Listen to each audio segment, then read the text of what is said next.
Salam sejahtera Malaysia, denyut nadi suara rakyat bergema di channel ini. Okey, tuan-tuan dan puan-puan yang dihormati sekalian, persoalan yang telah ditimbulkan oleh Tengku Razali Hamzah, bekas orang kuat UMNO, yang sekarang ini dah tak berapa kuat lagi dah. Tak berapa lagi kuat sekarang ini. Okey, tuan-tuan dan puan-puan yang dihormati sekalian, ini saya sisipkan bagi anda keratan akhbar itu. Saya sisipkan bagi anda keratan akhbar itu, yang mana Tengku Razali Hamzah tiba-tiba saja mempersoalkan kedudukan UMNO dalam kerajaan. Apa maksud dia mempersoalkan kedudukan UMNO dalam kerajaan? Adakah Tengku Razali mahu pula UMNO keluar kerajaan? Persoalannya, apa yang UMNO boleh dapat? Apa faedah yang UMNO boleh dapat kalau dia keluar dari kerajaan?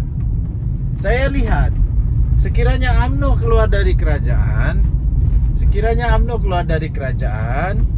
UMNO bukan mendapat banyak faedah, banyak kelebihan, malah UMNO akan dapat kerugian besar. Kerana sekiranya UMNO keluar dari kerajaan, kerajaan ini tak akan tumbang. Nombor majoriti yang ada pada Datuk Seri Anwar Ibrahim tetap cukup nombor dia untuk membentuk kerajaan muda. Cuma saja bukan 2/3 lah. Tengku Razali Hamzah mungkin mempersoalkan perkara tentang kenapa menteri-menteri dalam kerajaan, menteri-menteri UMNO dalam kerajaan tidak cukup untuk menyalak, tidak cukup untuk buat bising, tidak cukup untuk mempersoalkan tentang titah adendum ini. Mungkin itu maksudnya, bukannya keluar daripada kerajaan. Tapi kalau UMNO keluar kerajaan pun, Datuk Seri Anwar Ibrahim tak payah nak risau sangat lah, kan? Tak payah nak risau sangat, kerana majoriti yang menyokong Datuk Seri Anwar Ibrahim masih cukup banyak. MP daripada UMNO bukan dapat menggugat sehingga terjadinya kekurangan kerusi. Tidak. Kecuali ada calon bebas yang tiba-tiba sajalah ikut sama menyokong PAS. Tapi mungkin parti dari Sabah Sarawak belum terbuka hati untuk menyokong PAS. Ditambah lagi dengan isu sensitif yang dimainkan oleh PAS sekarang ini, yang rasanya orang Sabah, orang Sarawak tak berapa nak minat lah isu itu ditunggang habis. Okey.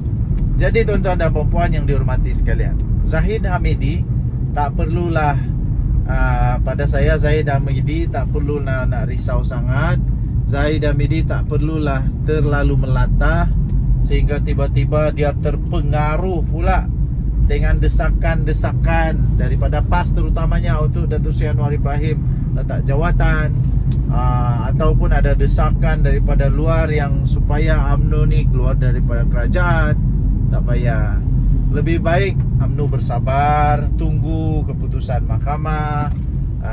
Lagi pula, Datuk Seri Najib Tun Razak memang sudah didapati bersalah.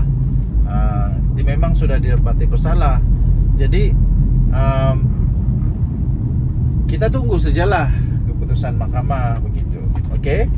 So Tengku Razali Hamzah pula lebih baik berehat sajalah, banyak berehat di rumah, jaga kesihatan. Tunggu sampai PRU yang akan datang untuk bersuara semula. Entah, saya pun tidak berapa ingat. Anda boleh komen, Tengku Razali Hamzah menang kah waktu pilihan raya yang dulu tu di Gua Musang? Atau dia kalah? Okey, denyut nadi suara rakyat bergema di channel ini. Jangan lupa tekan butang subscribe, like dan share. Malaysia kita punya, cintai Malaysiaku, kita jaga kita. Kita jumpa lagi. Bye-bye. Salam sejahtera Malaysia, denyut nadi suara rakyat bergema di channel ini. Disahkan titah adendum daripada bekas yang di Pertuan Agong Malaysia tidak bertanda tangan daripada baginda. Saya baca aja ni, saya terus biar betul.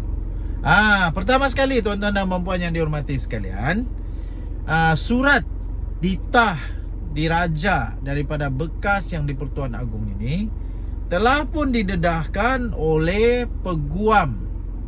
Telah didedahkan oleh peguam di mahkamah, ya.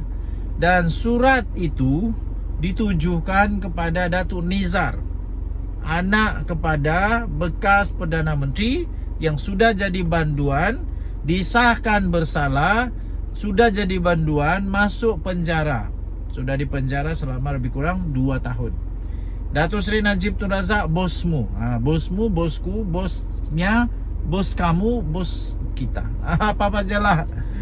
Tapi sudah jadi banduan.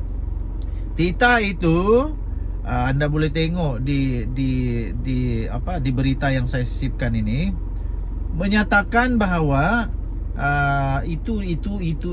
inilah anda baca. Tetapi yang menarik perhatian saya ialah surat itu tidak bertanda tangan daripada baginda bekas di Pertuan Agong. Okey. Jadi di fikiran saya pada mulanya, surat kalau tidak bertanda tangan, daripada si pemberi surat, itu tidak sah. Belum tentu dia yang buat. Mungkin ada kemungkinan itu palsu. Ada kemungkinan itu adalah palsu. Ada kemungkinan itu adalah tidak betul, tidak benar, dan mungkin ditulis oleh orang lain. Itu kemungkinan yang saya fikirlah waktu itu, waktu pertama kali baca tentang tajuk surah atau berita tu. Kemudian saya pun mulai membaca, biar betul ni, takkanlah peguam ni keluarkan surat yang tak sah. Takkanlah peguam ni berani untuk bawa surat yang tidak sah, surat yang palsu, surat yang bukan ditulis oleh baginda Sultan, surat yang bukan dikeluarkan oleh bekas di Pertuan Agong ini ke mahkamah. Berani juga manusia ni kalau sampai begitu, katanya, kata hati saya. Tapi rupa-rupanya, jangan salah faham, rupa-rupanya menurut penerangan daripada Datuk Nizar, surat itu tidak bertanda tangan kerana surat itu adalah sebahagian daripada atau koleksi, dan baca nanti di newspaper ni, koleksi peribadi baginda. Jadi saya ni tidak tahu sangat tentang prosedur ataupun protokol istana, protokol diraja, protokol tentang warka-warka, surat-surat tita diraja.